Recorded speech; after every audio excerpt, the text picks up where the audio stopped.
My name is Ryan Caldwell, and the moment my life changed forever was when Vance Henderson looked me dead in the eye and said, "Good luck finding another job at your age in tech." He was laughing so hard, his expensive porcelain coffee mug actually rattled against the polished mahogany of his desk. I had just placed my formal resignation letter in front of him. For 12 years, I had worked as his senior software analyst, watching him present my revolutionary data optimization algorithms to industry conferences, board meetings, and tech summits as his own brilliant innovations. The entire tech world knew Vance Henderson as the visionary genius who had transformed three major industries with groundbreaking algorithmic solutions. What they did not know was that I had designed and written every single line of that code myself. Before I go deeper into what happened, I want to ask you to take a few seconds to tell me in the comments where you are listening from, because I really want to know where my story reaches. Also, please like, subscribe, and click the bell icon, because what I am about to tell you is going to get absolutely wild. And you are not going to want to miss what happens next. There I was, standing in Vance's corner office on the 42nd floor, watching this man who had built his entire career on my hard work treat my resignation like some kind of pathetic joke. He was 56 years old, with silver hair, always wearing these expensive navy suits that probably cost more than most people make in a month. He was the kind of man who never questioned why he deserved to be at the top, assuming his charisma was enough to cover his technical emptiness. "Seriously, Ryan," Vance continued, leaning back in his leather chair like he was doing me some kind of favor by even acknowledging my presence. "You are 48 years old. In tech years, that is practically ancient. And honestly, what experience do you really have besides following my directions for over a decade? You are a researcher, Ryan. You do not have the executive presence for the modern market." I just stood there holding a cardboard box. It was nothing fancy. Just a regular brown moving box I had grabbed from the supply closet downstairs. Vance glanced at it with mild curiosity, his smirk still plastered on his face. "What is that?" Vance asked, gesturing with his gold pen. "Your personal trinkets, family photos, and coffee mugs. My backup drives," I said calmly. His expression shifted slightly. It was not panic yet, but definitely confusion. "Backup drives of what? Every algorithm iteration, every failed experiment, every breakthrough moment," I replied, keeping my voice steady. 12 years of development logs, time-stamped code commits, and design documentation. It is all stored in my personal cloud storage, naturally. Now I watched the color literally drain from his face. See, Vance had a secret that I had kept for 12 years. He had never understood a single line of the technical work. Not one algorithm, not one optimization, not even the basic mathematical principles behind the systems that had made him famous. He was essentially a very well-paid presenter who had gotten extremely good at explaining my innovations as if he had created them himself.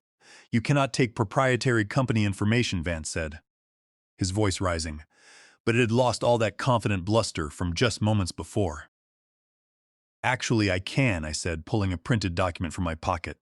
Company Policy Section 7.3 clearly states that personal research backups and development documentation belong to the employee who created them.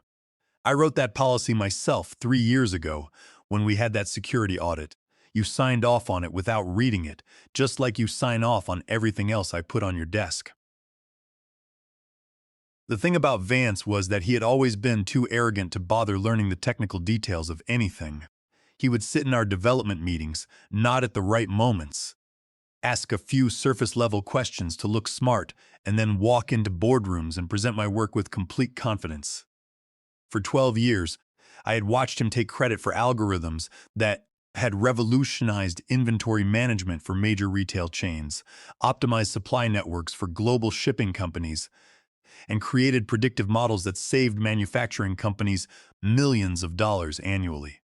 "Ryan, let's talk about this reasonably," Vance said, standing up and trying to regain some authority by towering over his desk.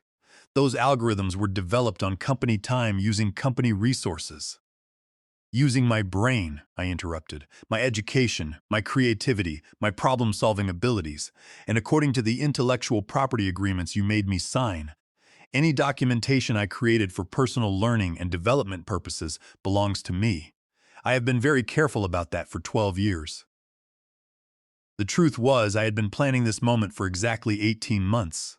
It started when I overheard Vance at the company holiday party talking to the board chair about how he was the sole innovative mind behind our success, how he had personally developed every major algorithm, and how the company would be lost without his technical genius.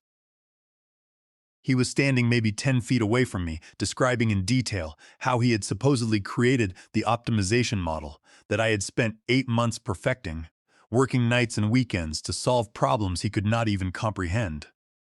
That night, I decided I would no longer be his ghost in the machine. I started documenting everything. Every email where I explained technical concepts to him. Every meeting where he asked me to walk him through algorithms he claimed to have invented. Every code review where his suggestions made it clear he did not understand basic programming principles. I created a detailed timeline of every innovation, every breakthrough, every solution that had come from my work alone. Besides, I continued, my voice echoing slightly in the sudden silence of the large office, I will not be needing to find another job on the open market. I have already accepted a new position. Vance narrowed his eyes, his knuckles turning white as he gripped the edge of his mahogany desk. Where? He demanded. What company would hire you behind my back? Helix Systems, I answered. I will be joining them as their new chief technology officer. Helix Systems was Atheros biggest and most formidable competitor. For 3 years, they had been trying to recruit the brilliant mind behind our algorithmic innovations, sending increasingly generous offers that Vance had always intercepted and dismissed without ever telling me. He thought he could keep me in the dark forever. What Vance did not know was that 6 months ago, I had finally made direct contact with their head of engineering, Dr. Julian Montgomery, a man who actually understood technical innovation when he saw it. You cannot do that, Ryan, Vance snarled, trying to regain his footing. You signed a non-compete agreement. The company will sue you and tie you up in court for years. The non-compete clauses apply to you, Vance, not to me, I replied, unable to suppress a calm smile. I was never considered senior enough management to be bound by executive non-compete agreements.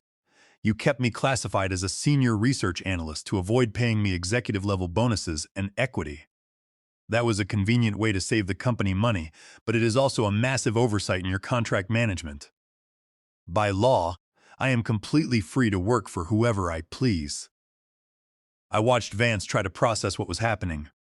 In his arrogant mind, I was just a quiet subordinate who happened to be good with computer code. The idea that I could independently navigate corporate negotiations, analyze legal frameworks, and make strategic career moves was completely outside his narrow understanding of who I was. The real problem for you, Vance, I said, leaning forward slightly, is that you never bothered learning what made you famous. You thought the spotlight was the only thing that mattered, but the real blow was yet to come. It was not just about me leaving for a competitor. It was about the foundation of his career. And actually, I continued, Dr. Julian Montgomery has already put me in touch with their corporate patent attorneys, who are very interested in reviewing the 12 years of documentation I have maintained. Apparently, there are major legal questions about whether the 18 patents filed under your name accurately reflect the true inventor. That was when Vance's face went completely white. The patents. 18 different algorithmic innovations, all filed under Vance Henderson's name as the primary inventor, with me listed only as a contributing researcher. Patents that were worth millions of dollars in licensing revenue. Patents that formed the absolute foundation of Atheros Tech's intellectual property portfolio. Patents that I could prove I had developed entirely by myself. Under Section 256 of Title 35 of the United States Code, I explained. A patent can be corrected if an inventor is improperly omitted or misnamed. The timestamped development logs in my possession show a clear progression of innovation, mathematical proofs, and technical breakthroughs that correspond exactly with every single patent filing. What they do not show is any input, feedback, or contribution from you beyond approving the final implementation emails. Vance sat back down heavily in his chair, looking like a man who had just been told his house was built on quicksand. I could practically see him calculating the devastating fallout. If those patents were challenged, and if I could prove I was the actual inventor, the financial consequences would be catastrophic for the company.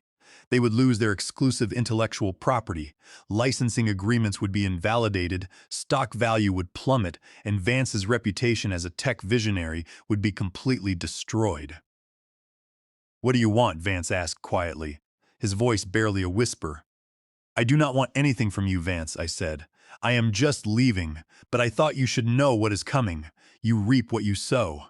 I turned toward the door, carrying my box of backup drives.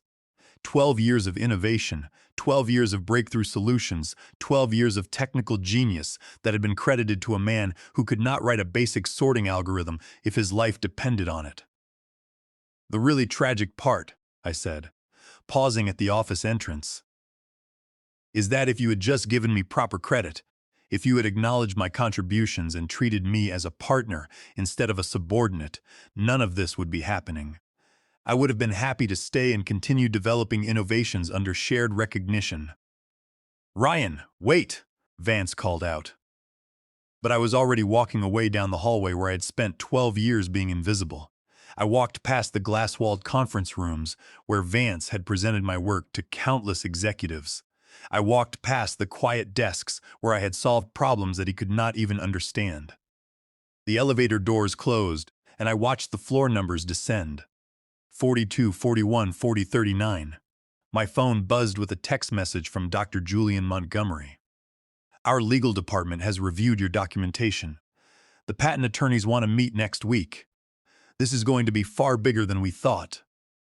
I smiled for the first time in months, because what Vance did not know was that this was just the beginning. The backup drives, the documentation, the patent challenges, those were just the opening moves of my chess game. What was really going to destroy him was something much simpler and much more immediate. In exactly 3 weeks, Vance was scheduled to deliver the keynote presentation at the International Conference on Algorithmic Innovation. 3,000 of the world's leading tech experts would be watching him live. 3 weeks passed quickly, and I watched Vance's professional world begin to crumble from the comfort of my new office at Helix Systems. Dr. Julian Montgomery had given me a corner suite on the 38th floor with windows overlooking the bustling city center. I had a team of 12 brilliant software engineers under my direct supervision, and a development budget that was triple what Vance had ever allocated for innovation at Ethers Tech. But the real entertainment was watching Vance's social media presence. See, Vance had always been extremely active on professional networking platforms, sharing daily posts about innovation, philosophy, and leadership insights. It was the kind of content that had built his reputation as a brilliant thought leader in algorithmic development.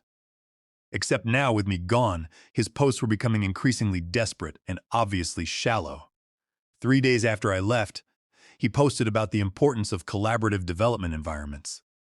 5 days later, it was a generic post about leveraging team expertise for optimal outcomes. By the second week, he was just sharing articles written by other industry professionals with vague, empty comments like interesting perspectives on emerging technologies. The tech community was starting to notice. The comments on his posts were shifting from respectful engagement to subtle probing questions. One developer wrote, "Would love to hear your technical take on the implementation challenges mentioned here." Another asked, "Vance, could you elaborate on how this approach differs from your own optimization methodology?" Vance could not answer a single one of them. Meanwhile, I was having the time of my life. Dr. Julian Montgomery had introduced me to the engineering team as their new CTO, and when I walked them through my next-generation algorithmic approaches, the room went completely silent. It was not a confused silence. It was a deeply impressed silence.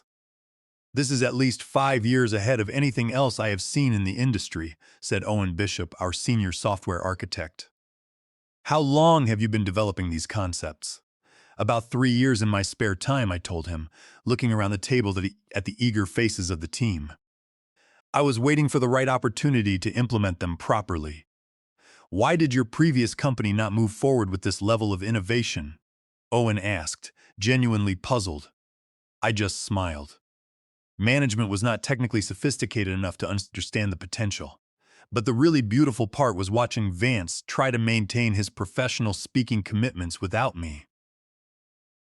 2 weeks after I left, he was scheduled for a panel discussion at a regional technology summit. I watched the live stream from my new office terminal, sipping my coffee.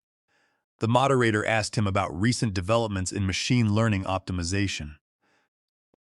Vance gave a highly rehearsed answer about adaptive algorithmic frameworks that sounded like he had memorized it from an introductory textbook. When the follow-up question came, asking him to walk through a specific implementation example, Vance actually paused for 15 seconds, staring blankly at the camera before giving a completely generic response about iterative testing methodologies. The other panelists exchanged glances on stage. Dr. Teresa Riley from Stanford looked genuinely confused. "Vance, that is interesting, but I was hoping you could discuss the technical architecture behind your optimization models, the mathematical foundations that make them so effective." Another long pause ensued. "Well, Teresa, I believe in keeping technical discussions accessible to broader audiences," Vance said, trying to smile. "But this is a technical conference," Dr. Riley countered, her voice sharp. "Our audience specifically wants detailed algorithmic insights." Vance deflected again, and I could see the exact moment when Dr. Riley realized that something was seriously wrong. Her expression shifted from polite expectation to puzzlement, and then to concern. By the end of the panel, she was essentially carrying the conversation while Vance just nodded and made vague comments about innovation ecosystems. The tech blogs picked up on it immediately. "Has Vance Henderson lost his technical edge?" was the headline on Tech Insider 3 days later. The article was subtle but devastating, questioning whether industry leaders were becoming too disconnected from hands-on development work. But none of that compared to what happened the night before the International Conference on Algorithmic Innovation. I was working late at Helix Systems, putting the finishing touches on our new optimization platform, when my phone rang. It was an unknown number, I answered, and was met with a voice that sounded completely broken. "Ryan, please, I need your help," Vance said. "Vance?" I asked, leaning back in my chair. "How did you get this number?" "I called your old apartment and your neighbor gave me your cell," Vance stammered. "Listen, I know things ended badly, but I am in serious trouble here. Tomorrow's presentation. I cannot do it without your help." I leaned back, enjoying the quiet hum of the office building. "What exactly are you asking me, Vance?" "I need the technical content, the slides, the talking points, the explanations," he pleaded. "I will pay you handsomely. Consulting fees. Whatever you want. Just please help me get through this presentation." "Vance, you have been presenting my work for 12 years, I said. "Surely you understand it well enough by now to explain it yourself." "You know I do not," he blurted out. "You have always known that." There it was. After 12 years, Vance Henderson was finally admitting that he had never understood any of the work that had built his career. "I am sorry, Vance, but I cannot help you," I said calmly. "I have my own responsibilities now." "Ryan, they are going to destroy me up there," Vance cried. 3,000 people, live broadcast, recorded forever. "Then maybe you should not have spent 12 years pretending to be something you are not," I said. And with that, I hung up. The next morning, I was sitting in the front row of the Grand Hall at the International Conference on Algorithmic Innovation. The atmosphere was electric, filled with the hum of conversations among the most brilliant minds in the industry. Dr. Julian Montgomery was sitting next to me, along with our entire engineering team from Helix Systems. We had been invited as special guests, and the anticipation was building. "Please welcome Vance Henderson, Chief Innovation Officer at Ethirus Tech, presenting next-generation optimization. Revolutionary approaches to complex problem-solving," the conference moderator announced. Vance walked onto the stage under the bright spotlights. I could see his nervousness from 100 feet away. His movements were stiff, his smile forced, and he was sweating under his tailored suit jacket. He looked directly at me in the front row, and for a split second, I saw a look of pure pleading in his eyes. But I just sat there, my expression entirely neutral. His presentation started predictably enough. He delivered rehearsed opening remarks about the importance of innovation and generic statements about algorithmic advancement. The slides behind him were clearly thrown together at the last minute, featuring basic charts, stock photos, and bullet points with absolutely no technical substance. For the first 10 minutes, he managed to maintain the illusion of authority. But then, the presentation reached the section where he was supposed to explain the core mechanics of the optimization model. Dr. Clara Wong from the Massachusetts Institute of Technology raised her hand in the second row. The moderator handed her a microphone.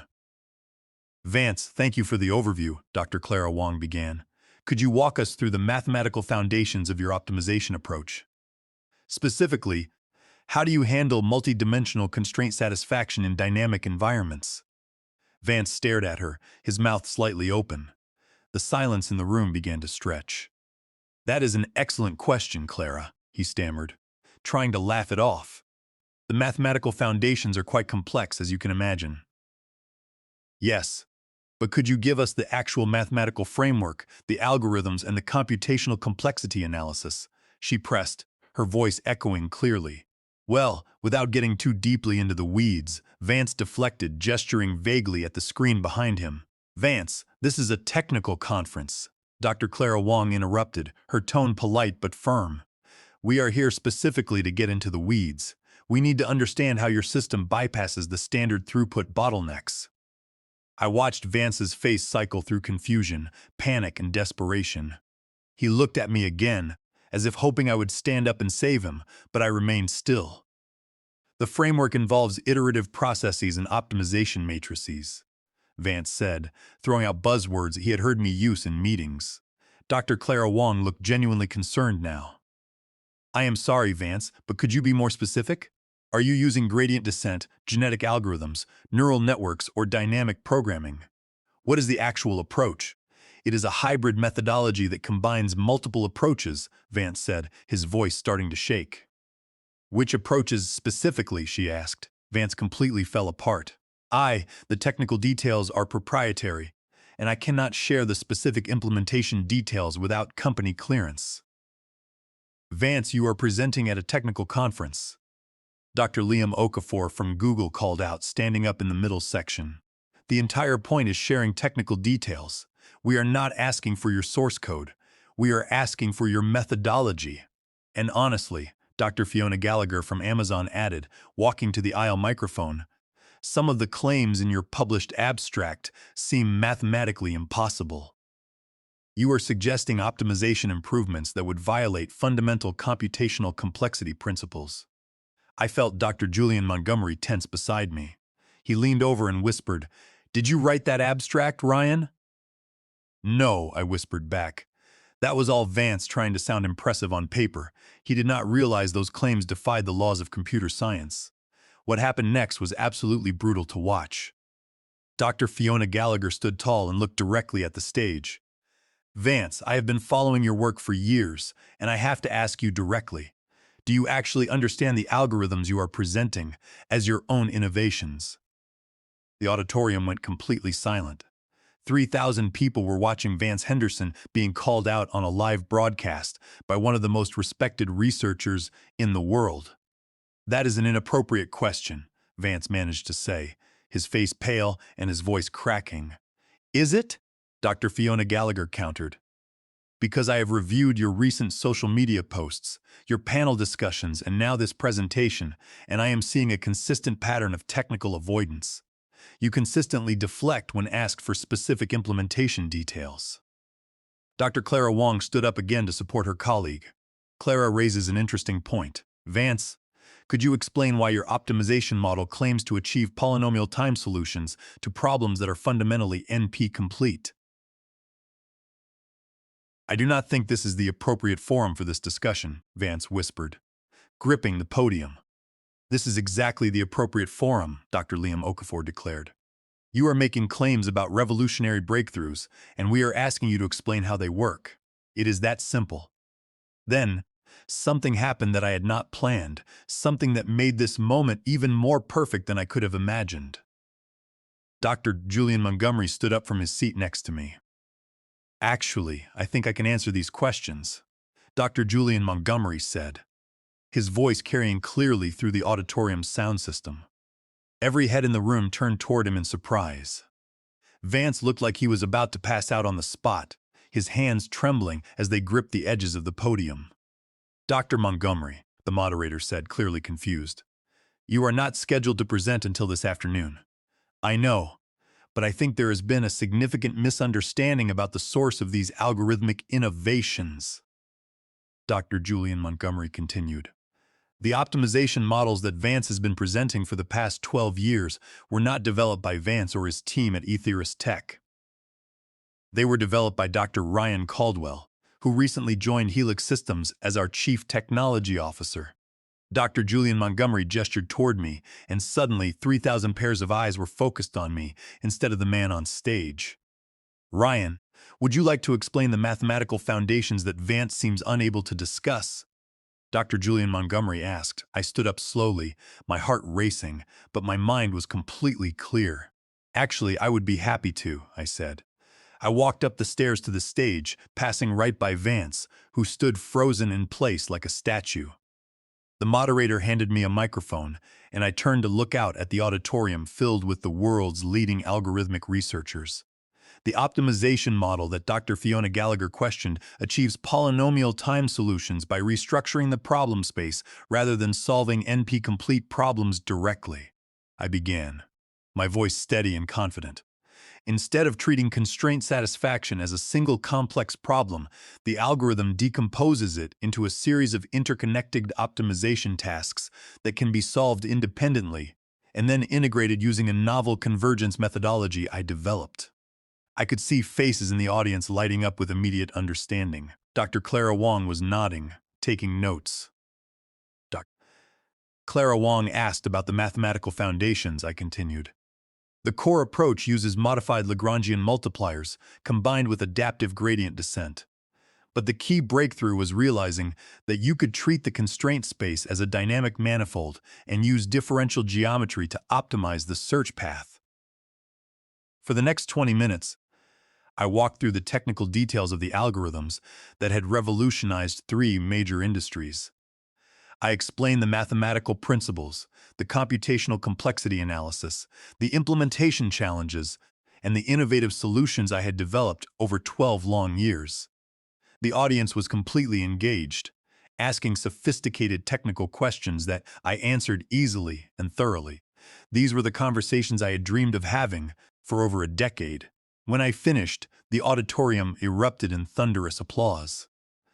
I received a standing ovation from 3,000 technical experts who finally understood the truth of what they had been seeing in the industry. Vance was still standing on the stage, but he looked completely forgotten, small and irrelevant. The tech journalists in the audience realized they were witnessing the biggest fraud scandal in industry history. Phones were out, live streams were broadcasting, and social media was exploding. Within minutes, Vance Henderson's name was trending globally as a proven fraud. 6 months later, I was delivering my own keynote presentation at the very same conference, introducing algorithmic innovations that were genuinely revolutionary. Helix Systems had become the undisputed industry leader in optimization technology, and I was finally recognized as the expert I had always been. Vance's career was completely destroyed. Ethirus Tech lost their major contracts, their stock price collapsed, and Vance was quietly forced to resign in disgrace. The patent challenges were successful, and the courts corrected the inventorship under Section 256 of Title 35 of the United States Code, recognizing me as the sole inventor of innovations worth millions of dollars in licensing revenue. But the most satisfying part of all happened 3 weeks after the conference. I received a handwritten letter from Vance at my new office. "Ryan," the letter read, "I spent 12 years taking credit for your genius, and I convinced myself that I deserved it because I was the one brave enough to present it to the world. I realize now that presenting someone else's work is not bravery, it is cowardice. You were always the innovator, the problem solver, the brilliant mind behind everything we accomplished. I was just the person standing in your way." He was right, and that is my story. From an invisible senior analyst to a chief technology officer, from stolen credit to recognized genius, from workplace humiliation to industry transformation. Sometimes the best revenge is not getting even, It is simply stepping into your own greatness. So here is what I want you to do. If this story inspired you, if it made you think about your own untapped potential, or if it reminded you that brilliance should never be hidden or stolen, then please share this video with someone who needs to hear it. Leave a comment telling me about a time when you had to fight for the recognition you deserved. And subscribe, because I have got many more stories about people who refuse to stay invisible. The world is full of people like Vance taking credit for other people's genius, but it is also full of people like us, waiting for the right moment to step into the light. Your moment is coming. Trust me on that.